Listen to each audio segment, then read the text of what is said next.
अमेरिकेनं अफगाणिस्तानमधून आपलं सैन्य मागे घेतलं आणि हळूहळू तालिबानने अफगाणिस्तानवर कब्जा करायला सुरुवात केली.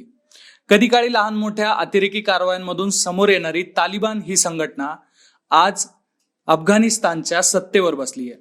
तर ह्या सगळ्या घडामोडी आपण मागच्या काही दिवसापासून पाहतोय. याच विषयावर आज आपण आंतरराष्ट्रीय संरक्षण तज्ज्ञ Satish Dhage sir, lieutenant colonel Satish Dhage sir यांच्याशी आपण चर्चा करणार आहोत. नमस्कार, मी सुधीर. सकाळच्या डिजिटल प्लॅटफॉर्ममध्ये आपलं स्वागत करतो. सर, मागचे काही दिवस तालिबानच्या ज्या ऍक्टिव्हिटीज सुरू आहे, जो संघर्ष अफगाणिस्तानमध्ये आपण बघतोय, या विषयावर सगळ्यात पहिले मला हा प्रश्न विचारावा वाटेल की ज्या वेळेला तालिबानने अफगाणिस्तानवर ताबा मिळवायला सुरुवात केली, हळूहळू एक एक शहर ते काबीज करत गेले, या सगळ्यांमध्ये अफगाणिस्तानच्या सैन्याची भूमिका काय होती? कारण ते कुठे कमी पडलेत ज्यामुळे तालिबानला हे सगळं, कारण आपण काबूलचं जर बघितलं तर एकही त्यांना गोळी न चालवता त्यांनी खूप सहजासहजी काबूलवर ताबा मिळवलाय. काय सांगाल सर?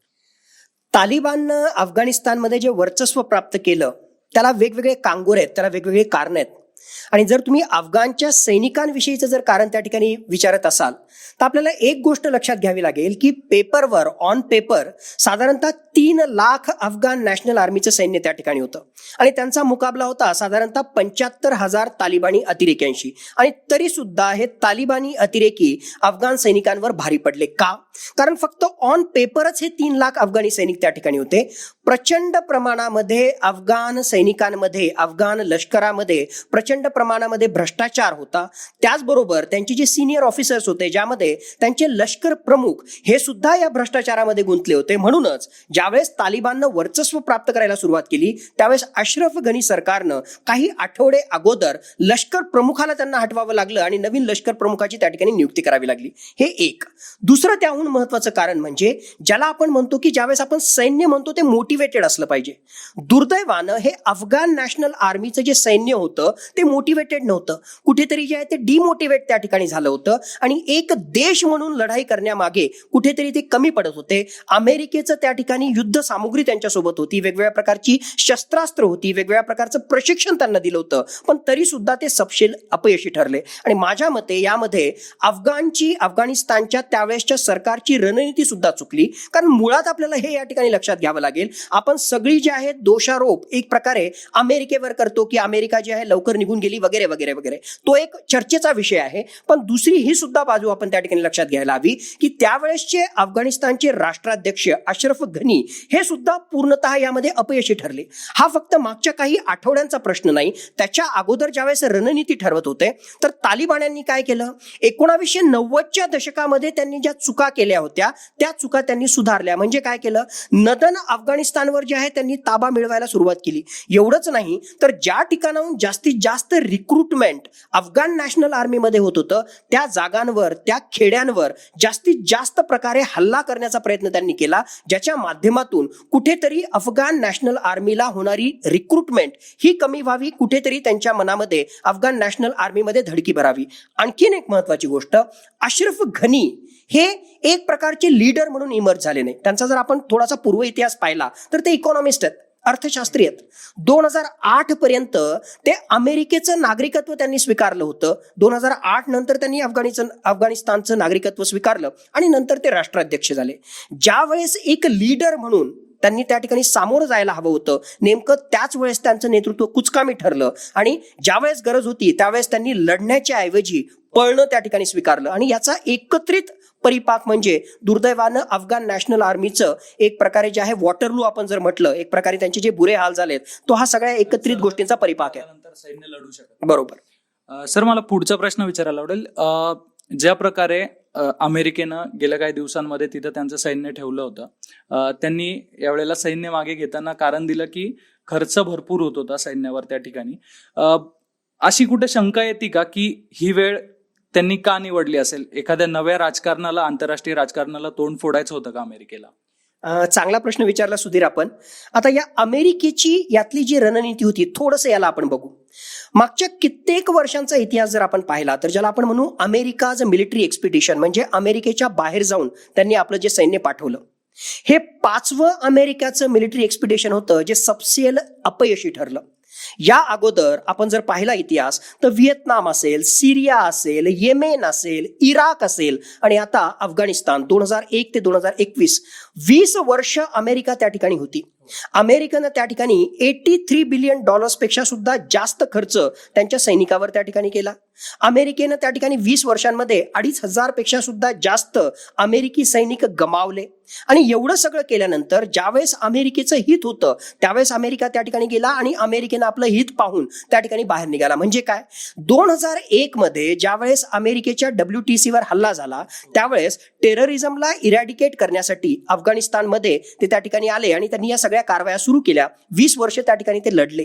या सगळ्या प्रक्रियेमध्ये त्यांनी ओसामा बिन लादेनचा सुद्धा खात्मा त्या ठिकाणी केला. हे सगळं त्यांनी केलं. आणि आज 2021 ची आपण जर परिस्थिती बघितली, 2020-2021 ची परिस्थिती ती बऱ्याच अंशी बदललेली आहे. आणि अमेरिकेच्या दृष्टिकोनातून आपण जर पाहिलं तर अमेरिका आता साऊथ एशिया, वेस्ट एशिया इथून आपली नजर, इथून आपलं जे आहे कॉन्सन्ट्रेशन कमी करत आहे. कारण एक प्रकारे आता इराण सोबत सुद्धा चर्चेच्या माध्यमातून गोष्टी पुढे सरकतायत. अफगाणिस्तान मधला सुद्धा जो आहे त्यांचा इंटरेस्ट कमी झाला, कारण जे काही त्यांना करायचं होतं ते त्यांनी केलं. पूर्णतः टेररिझम त्यांना त्या ठिकाणी संपवता आला नाही. आणि आता मुख्यतः अमेरिकेला आपलं लक्ष हे South China Sea, Indo Pacific region त्यावर फोकस करायचंय. आज घडीला चीन आणि चीनच्या माध्यमातून येणारा प्रश्न हा जर अमेरिकेला सॉल्व्ह करायचा असेल तर वेस्ट एशियामध्ये, साऊथ एशियामध्ये जास्त लुडबुड करणं हे अमेरिकेला परवडणार नाही. म्हणून एका रणनीतीच्या अनुषंगानं त्यांनी आता तिथून आपलं लक्ष कमी केलेलं आहे आणि South China Sea, Indo Pacific रिजनवर त्या ठिकाणी आपलं लक्ष त्या ठिकाणी वाढवलेलं आहे. अमेरिकेनं फक्त आणि फक्त आपलं हित, आपला उद्देश त्या ठिकाणी साध्य करायचं ते त्या ठिकाणी ठरवलं. आणि दुर्दैवानं यामध्ये अफगाणिस्तानच्या जनतेचं किंवा एकूणच दक्षिण आशियामधल्या जनतेवर काय विपरीत परिणाम होतील याचा कुठलाही विचार न करता आपलं सैन्य जे आहे मागच्या 15 महिन्यांमध्ये टप्प्याटप्प्यानं वापस घेतलं. अमेरिकेला असं वाटलं नव्हतं, त्यांच्याजवळ जे आहे इंटेलिजन्स फेल्युअर सुद्धा आपण अमेरिकेचं म्हणू शकतो की इतक्या लवकर तालिबानी हावी होतील हे अमेरिकेच्या इंटेलिजन्स एजन्सीजला सुद्धा माहित नव्हतं. जसं तुम्ही राईटली पॉइंट आउट केलं की येणाऱ्या कमीत कमी 3 ते 6 महिन्याचा कालावधी त्या ठिकाणी लागेल तालिबान्यांना वर्चस्व प्राप्त करायला, अशा प्रकारचा त्यांचा अंदाज होता. But forget about 3 months, literally जे आहे 14 दिवसांमध्ये, 14 दिवसांपेक्षा सुद्धा कमी काळामध्ये तालिबान्यांनी जे आहे जोरदार मुसंडी मारली. सर, याच सगळ्या विषयांमध्ये अफगाणिस्तानमध्ये एक भाग असाही आहे जो पंजशीर प्रांत आपण मागच्या काही दिवसांपासून बातम्यांमध्ये ऐकतोय. तालिबान्यांनी संपूर्ण अफगाणिस्तानवर आज ताबा मिळवलाय. मात्र त्या पंजशीरमध्ये त्या ठिकाणची नेमकी पार्श्वभूमी त्या पंजशीरची काय आहे किंवा तिथल्या नेतृत्वाबद्दल आपण काय सांगाल की आजपर्यंत तालिबानला एकदाही त्यावर ताबा मिळवता आला नाही, जर मी करेक्ट असेल तर? नक्कीच. आपण जे आहे अफगाणिस्तानचा जर पूर्ण इतिहास पाहिला युद्ध सामरिक दृष्टिकोनातून तर अफगाणिस्तानचा जो हा भाग आहे त्याला आपण कन्सिडर करतो ग्रेव्हयार्ड ऑफ एम्पायर्स. म्हणजे अलेक्झांडर पासून ते ब्रिटिशांपासून ते रशियापासून ते आता अमेरिकेपर्यंत वेगवेगळ्या प्रकारच्या बाह्य शक्ती अफगाणिस्तानमध्ये आल्या. पण दुर्दैवानं या बाह्य शक्तींना अफगाणिस्तानवर पूर्णपणे कब्जा मिळवता आला नाही. आणि आपण जर तालिबान्यांविषयी चर्चा करत असू तर 1990च्या दशकामध्ये सुद्धा तालिबान्यांनी अफगाणिस्तानवर वर्चस्व प्राप्त केलं होतं. 1996 ते 2001 या कालावधीमध्ये तालिबान्यांनी आपली राजवट अफगाणिस्तानमध्ये प्रस्थापित केली होती. पण या ठिकाणी हे लक्षात घ्यावं, त्यावेळेस सुद्धा पांजशीर प्रांत जो आहे अफगाणिस्तानमध्ये एकूण 34 प्रांत आहेत, 34 प्रॉव्हिन्सेस आहेत, त्यातलं एक प्रॉव्हिन्स म्हणजे पांजशीर प्रांत. त्यावेळेस सुद्धा या पांजशीर प्रांतावर पूर्णपणे कब्जा तालिबानला करता आला नव्हता. मुळातच जर आपण पांजशीर प्रांताची भौगोलिक रचना जर आपण पाहिली, पांजशीर म्हणजे 5 शेर, 5 एक प्रकारचे जे आहेत सिंह, अशा प्रकारचा त्याचा जो आहे एक्झॅक्ट अर्थ होतो. आणि आपण जर पांजशीर प्रांत पाहिला तर त्याची भौगोलिक रचना अशा प्रकारे आहे की मोठ्या प्रमाणावर त्या ठिकाणी डोंगर, दऱ्या, कडे, कपारे अशा असणारा भाग आहे. काश्मीर सारखा तो भाग. ऍब्सोल्युटली. आणि एवढंच नाही तर अशा प्रकारची भौगोलिक रचना असल्यामुळे एक प्रकारचं जे आहे नॅचरल बॅरियर्स, बाह्य आक्रमण करण्यासाठी जो आहे बाह्य आक्रमणकर्त्यांना एक प्रकारे जे आहे हा अडथळा त्या ठिकाणी निर्माण होतो. एक गोष्ट. दुसरी गोष्ट, अफगाणिस्तानमधल्या लोकांची जर रचना आपण पाहिली तर साधारणतः 45% जनता ही पश्तून डॉमिनेटेड आहे, पश्तो भाषा बोलणारी. आणि या पश्तून डॉमिनेटेड पॉप्युलेशनचा पाठिंबा हा तालिबानला त्या ठिकाणी आहे. याचाच अर्थ 55% जनता जी आहे ती नॉन पश्तून आहे, ज्यांचा डायरेक्टली तालिबान्यांशी संबंध नाही.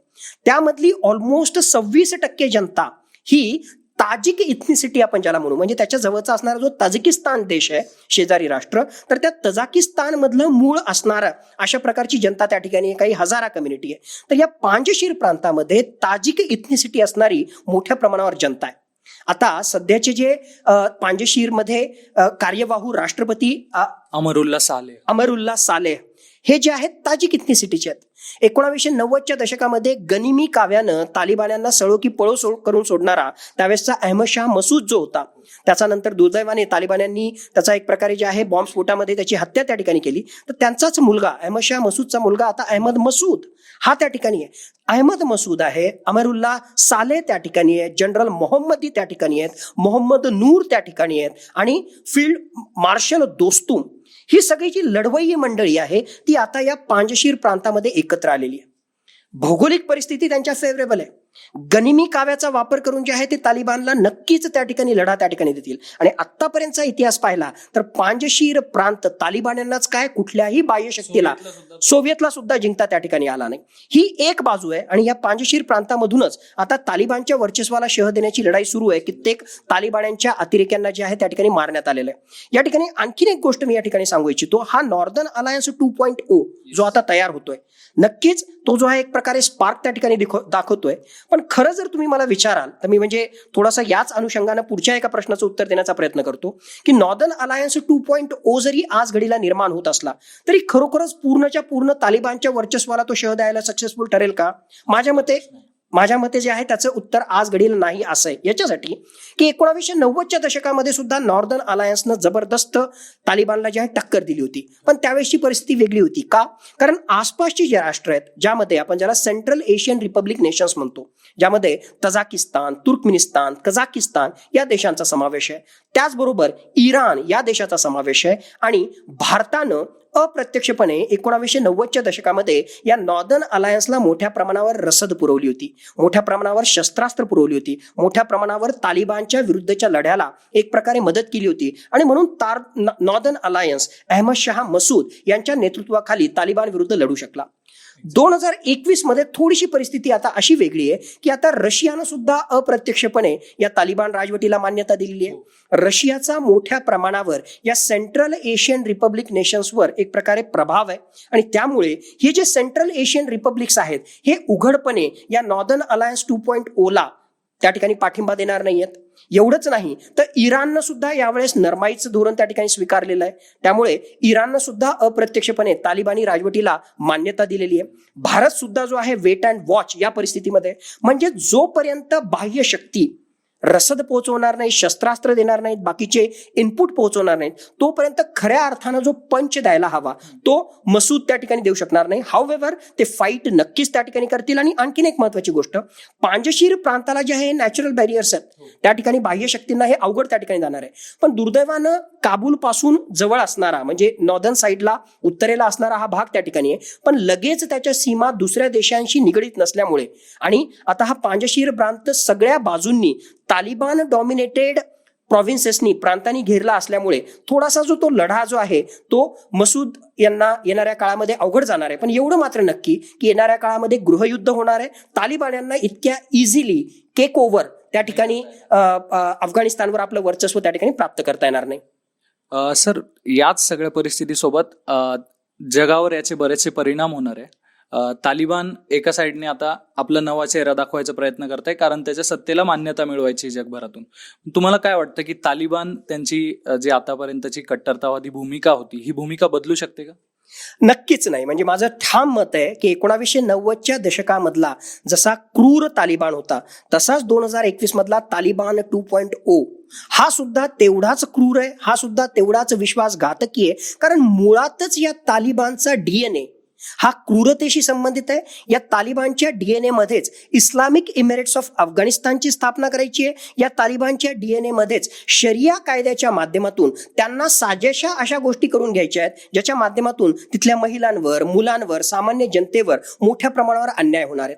फक्त जगाला दाखवण्यासाठी, मान्यता मिळवण्यासाठी आज घडीला ते पत्रकार परिषदा घेत आहेत, मोठ्या मोठ्या गोष्टी त्या ठिकाणी करतायत. पण तालिबानचा इतिहास पाहिला तर ते बोलतात एक आणि करतात दुसरं. त्यांचे खायचे दात वेगळे आहेत आणि दाखवायचे दात वेगळे आहेत. म्हणून काही महिन्यांपुरतं जरी तालिबान अशा प्रकारे बोलत असला आणि वागत असला तरी तालिबान्यांवर बिलकुल आपण विश्वास ठेवू नये. ते त्यांचा मूळ डीएनए जो आहे क्रूरतेचा, विश्वासघाताचा आणि मुळात इस्लामिक दहशतवाद पसरवण्याचा, त्याच मूळ डीएनएवर ते वापस येतील. म्हणून तालिबानवर बिलकुल विश्वास आपण ठेवू नये. याचे आपल्याला भारतावर देखील मोठे परिणाम होणार असल्याची शक्यता आहे. कारण एकीकडे चीन आहे, दुसऱ्या बाजूला पाकिस्तान आहे आणि आता जर त्यात तालिबानचा जर अजून परिणाम होणार असेल तर एक भारतासाठी नवं आव्हान ठरू शकतं. नक्कीच. जसं तुम्ही राईटली पॉइंट आउट केलं, आतापर्यंत जे आहे भारताच्या सुरक्षिततेला आव्हान म्हणून आम्ही चीनचं नाव घेत होतो, आम्ही जे आहे पाकिस्तानचं नाव घेत होतो. आता त्या यादीमध्ये तिसरं नाव जोडावं लागतंय की तालिबान डॉमिनेटेड अफगाणिस्तान. आणि दुर्दैवानं या तालिबान डॉमिनेटेड अफगाणिस्तानला सगळी फूस ही पाकिस्तानची आहे आणि चीनचा मोठ्या प्रमाणावर त्या ठिकाणी पाठिंबा आहे. आता एकूणच भूराजकीय गणित बदललेलं आहे. का? कारण अफगाणिस्तानचं भौगोलिक स्थान हे फार विशेष आहे.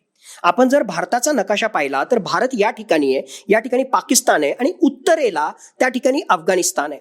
आणि अफगाणिस्तानच्या उत्तरेला सेंट्रल एशियन नेशन्स आहेत, कझाकिस्तान, तुर्कमेनिस्तान, तजाकिस्तान. आणि या सेंट्रल एशियन रिपब्लिकन नेशन्समध्ये मोठ्या प्रमाणावर खनिज तेलाचे साठे आहेत. आपलं खनिज तेलाशी रिलेटेड डिपेंडन्स वेगवेगळ्या देशांवर आहे, मोठ्या प्रमाणावर आपल्याला आयात करावी लागते. म्हणून नक्कीच सेंट्रल एशियन रिपब्लिक नेशन्स सोबत कनेक्टिव्हिटी वाढवणं आपल्याला आवडलं असतं. पण दुर्दैवानं मध्ये पाकिस्तान असल्यामुळे आपण आता काय केलं होतं की या अरबी समुद्राच्या माध्यमातून इराण सोबत आपण दोस्ती वाढवली होती. त्या ठिकाणी चाबाहार बंदर आपण विकसित करतोय आणि त्या चाबाहार बंदरच्या माध्यमातून अफगाणिस्तान सोबत आपण कनेक्टिव्हिटी वाढवणार होतो आणि अफगाणिस्तानमधून सेंट्रल एशियन रिपब्लिकन नेशन्सशी आपण कनेक्टिव्हिटी वाढवणार होतो. म्हणजे आपण पाकिस्तानला बायपास करणार होतो. दुर्दैवानं आता इराणमध्ये सुद्धा मोठ्या प्रमाणावर त्या ठिकाणी चीननं येणाऱ्या 25 वर्षामध्ये $400 बिलियन गुंतवणूक करायचं ठरवलेलं आहे. त्याचबरोबर अफगाणिस्तान आज तालिबान्यांच्या कचाट्यात सापडल्यामुळे त्या ठिकाणी भारताला फेवरेबल अशा प्रकारचं वातावरण राहिलं नाही. म्हणून हे नक्कीच गणित त्या ठिकाणी बदललेलं आहे. आणि सुरक्षिततेच्या दृष्टिकोनातून सुद्धा आता हे तालिबानी अतिरेकी जे आतापर्यंत अमेरिकेच्या सैनिकांविरुद्ध लढत होते, आता त्यांना काहीच काम नाही आणि त्यांना लढल्याशिवाय दुसरं काही येत नाही. मग इस्लामिक दहशतवादाच्या नावाखाली सिराजुद्दीन हक्कानी हा जो एक गट या तालिबान मधलाच आहे, तर तो सिराजुद्दीन हक्कानीचा गट जो आहे तो नक्कीच इस्लामिक दहशतवादाच्या नावाखाली पाकिस्तानची फूस असल्यामुळे भारतामध्ये मोठ्या प्रमाणावर इस्लामिक दहशतवाद वाढू शकतो. एवढंच नाही, प्रत्यक्षरित्या जरी तालिबानी अतिरेकी भारतामध्ये आले नाही तरी सुद्धा आजचं युग हे ग्लोबलाइज्ड युग आहे. आणि प्रोपोगेंडा वॉरच्या माध्यमातून एक त्या ठिकाणी क्लिप, एक त्या ठिकाणी फोटो आणि ऑलरेडी जे आहे तालिबानी डॉमिनेशन असणारं अफगाणिस्तानमध्ये त्या ठिकाणी टेररिस्टचा हब त्या ठिकाणी बनणारच आहे. भविष्यामध्ये या इस्लामिक दहशतवादाचा आणि सुरक्षिततेच्या अनुषंगानं मोठा खतरा भारताला त्या ठिकाणी होणार आहे. आणि तो फक्त अफगाणिस्तानकडून नाही तर आज घडीला चीन, पाकिस्तान आणि तालिबान डॉमिनेटेड अफगाणिस्तान असं डेडली कॉम्बिनेशन त्या ठिकाणी तयार होत आहे. नक्कीच. सर, तुम्ही आंतरराष्ट्रीय विषयांचाही अभ्यास करताय, तुम्हाला तालिबानचा इतिहास देखील माहिती आहे आणि तुम्हाला भारताची संरक्षण विषयक भूमिका देखील माहिती आहे. काय वाटतं आपल्याला की येणाऱ्या काळात आपल्याला तालिबानशी चर्चा करावी लागू शकते, तालिबानशी आपल्याला बोलावं लागू शकतं का? बघा, आज घडीला जे आहे तालिबानचं डॉमिनेशन हे अफगाणिस्तानमध्ये आहे. ओके, म्हणजे आयडियल सिच्युएशन मध्ये पाहिलं तर आपल्याला नक्कीच त्या ठिकाणचं एखादं डेमोक्रेटिक लोकशाही तंत्रानं निवडून आलेलं सरकार, त्यांच्याशी आम्हाला चर्चा करायला, त्यांच्याशी आम्हाला जे आहे एक प्रकारे मैत्रीपूर्ण संबंध वाढवायला आवडला असतं. आणि म्हणूनच 2001 ते 2021 या काळामध्ये $3 बिलियन पेक्षा सुद्धा जास्त किमतीचे 400 पेक्षा सुद्धा जास्त प्रोजेक्ट्स आपण या 34 वेगवेगळ्या अफगाणिस्तानच्या प्रांतामध्ये राबवतोय.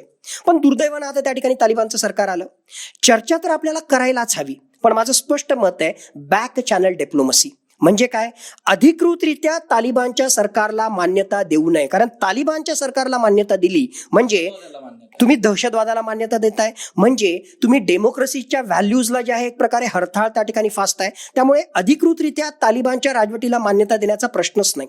1999ला हीच तालिबानी राजवट होती ज्यांनी आमचं IC-814 हायजॅक केलं होतं. ही सुद्धा गोष्ट आपण विसरून त्या ठिकाणी चालणार नाही. पण ज्या प्रकारे भारताचं हित $3 बिलियन पेक्षा सुद्धा जास्त इन्व्हेस्टमेंट आपण केलेली आहे. अफगाणिस्तानचं एक महत्व आपल्या भूराजकीय दृष्टिकोनातून आहे. तर त्या अनुषंगानं आपण तालिबानशी बॅक चॅनल डिप्लोमसीच्या माध्यमातून चर्चा केली पाहिजे. गिव्ह अँड टेकच्या माध्यमातून जे काही आपलं हित आहे ते त्या ठिकाणी साध्य करून घेतलं पाहिजे. आणि ज्या वेळेस योग्य संधी मिळेल त्यावेळेस या तालिबान विरोधी शक्तींना बळ देऊन त्या ठिकाणी सर्वसमावेशक लोकशाही मार्गाने निवडून आलेलं सरकार कसं प्रस्थापित होईल यासाठी जी आहे आपली रणनीती असली पाहिजे. अधिकृतरित्या मान्यता नाही, पण चर्चेची द्वारं ही नेहमीच, स्पेशली बॅक चॅनल डिप्लोमसीच्या माध्यमातून चर्चेची द्वारं ही नेहमीच उघडी असली पाहिजे. एक या ठिकाणी महत्वाचा मुद्दा मी सांगतो की आंतरराष्ट्रीय राजकारणामध्ये तुमचे कितीही विरोध असले, तुमचा कितीही दुश्मन जरी त्या ठिकाणी असला तरी चर्चेची द्वारं ही नेहमी खुलीच असली पाहिजे. आपण कोणाशी चर्चा करतोय याचा अर्थ आपण त्याला मान्यता देतोय, याचा अर्थ आपण जे आहे त्याची सगळी गोष्ट फॉलो करतोय असं नक्कीच होत नाही. आपण फक्त त्यांचा व्ह्यू पॉइंट समजून घेतोय. त्यामुळे चर्चेची दारं ही उघडी पाहिजे, पण ते जे म्हटलेले आहेत त्यांच्याशी आपण 100% सहमत असावंच असं तर काही नियम नाही. म्हणून मान्यता देऊ नये, पण चर्चा चालू ठेवावी. सर, माझा शेवटचा प्रश्न असेल, अफगाणिस्तानमध्ये तालिबाननं आज ज्या प्रकारे सत्ता निर्माण केली आहे तो एक कट्टरतावादी ग्रुप आहे. आपल्याला भारतात देखील असे अनेक कट्टरतावादी ग्रुप्स बघायला मिळतात. अनेक घटनांमधून ते आपल्या समोर येत असतात. काय वाटतं सर की भारतावर तर परिणाम याचा होतोच आहे किंवा आंतरराष्ट्रीय स्तरावरून पण परिणाम होणार आहे, पण येणाऱ्या काळात या कट्टरतावाद्यांकडून चालवणार जाणारं जे अफगाणिस्तानमधलं सरकार असेल यांच्या म्हणजे अफगाणिस्तानचं भविष्य यामध्ये कसं असेल? नक्कीच, म्हणजे हीच तर खरी धोक्याची घंटा त्या ठिकाणी आहे. म्हणजे पर से तालिबानला जर पाहिलं तर त्याला फक्त एखाद्या धर्माशी आपण त्या ठिकाणी जोडू नये. खऱ्या अर्थाने ही धर्मांध शक्ती आहे.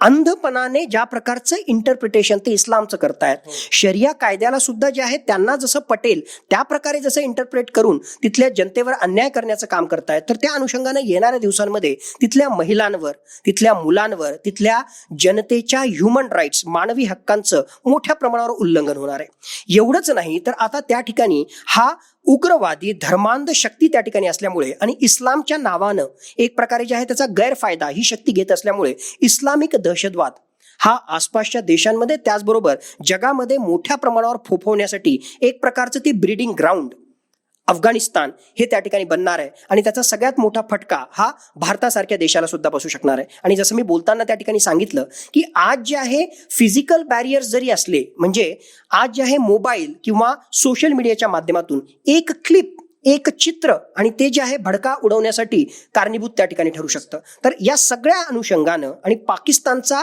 या तालिबानी राजवटीला छुपा पाठिंबा असल्यामुळे पाकिस्तान नक्कीच या परिस्थितीचा गैरफायदा त्या ठिकाणी घेईल आणि त्याचा सगळा उपयोग हा भारतासारख्या देशामध्ये आंतरिक सुरक्षिततेला, धर्मांधतेच्या आधारावर आंतरिक सुरक्षिततेला कशा प्रकारे खतरा निर्माण करता येईल याच्यासाठी मात्र नक्कीच पाकिस्तान या तालिबानी राजवटीच्या माध्यमातून प्रयत्न करेल असं चिन्ह येणाऱ्या काही महिन्यांमध्ये, काही वर्षांमध्ये निर्माण होईल असं दिसतंय. अफगाणिस्तानच्या सगळ्या वेगवेगळ्या मुद्द्यांवर आपण चर्चा केली. Retire lieutenant colonel Satish Dhage सरांनी आपला वेळ दिला त्याबद्दल धन्यवाद. यानंतरही आपण सकाळ डिजिटलच्या माध्यमातून अशा वेगवेगळ्या विषयांवर चर्चा करणार आहोत. आपल्याला हा व्हिडिओ जर आवडला असेल तर या व्हिडिओला लाईक करा, शेअर करा आणि आमच्या YouTube चॅनलला सबस्क्राईब करायला विसरू नका.